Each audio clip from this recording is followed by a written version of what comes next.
৫৪ বছরের দীর্ঘ প্রতীক্ষার অবসান ঘটিয়ে চাঁদের কক্ষপথের উদ্দেশ্যে যাত্রা শুরু করল মানুষ।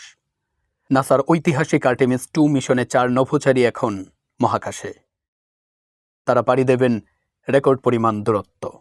১৯৭২ সালে নাসার অ্যাপোলো প্রোগ্রাম শেষ হওয়ার পর এবারই প্রথম নাসার আর্টেমিস 2 মিশনের মাধ্যমে পুনরায় মানুষের চাঁদের দিকে যাত্রা। তবে এই মিশনে নভোচারীরা চাঁদে নামবেন না। 10 দিনের রুদ্ধশ্বাস অভিযানে ওরিয়ন মহাকাশযানের প্রতিটি সিস্টেম নিখুঁতভাবে পরীক্ষা করা হবে, যা ভবিষ্যতে চাঁদে স্থায়ী ঘাঁটি ও মঙ্গল অভিযানের পথ প্রশস্ত করবে। ২০২৮ সালের মধ্যে চাঁদে আবারও মানুষের পা পড়বে কিনা এ মিশনের সাফল্যই তা নির্ধারণ করে দেবে। এর মধ্য দিয়েই নির্ধারিত হবে মহাকাশে যুক্তরাষ্ট্রের শ্রেষ্ঠত্ব প্রমাণের ভবিষ্যৎ। অ্যাপোলো 17 অভিযানের পর নভোচারীদের আনা পাথর বিশ্লেষণ করে বিজ্ঞানীরা সিদ্ধান্তে পৌঁছেছিলেন যে চাঁদে পানি বা ভূতাত্ত্বিক সক্রিয়তা নেই।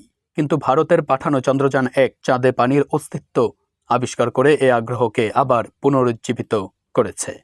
চন্দ্রযান 1 হিলিয়াম 3 নামক একটি আইসোটোপের বিশাল ভাণ্ডার খুঁজে পেয়েছে, যা ভবিষ্যতে নিউক্লিয়ার ফিউশনের জ্বালানি হতে পারে।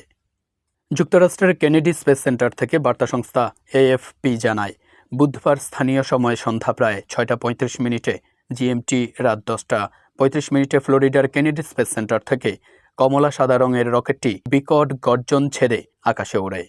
এতে 3 জন মার্কিন ও 1 জন কানাডীয় নভোচারী রয়েছেন।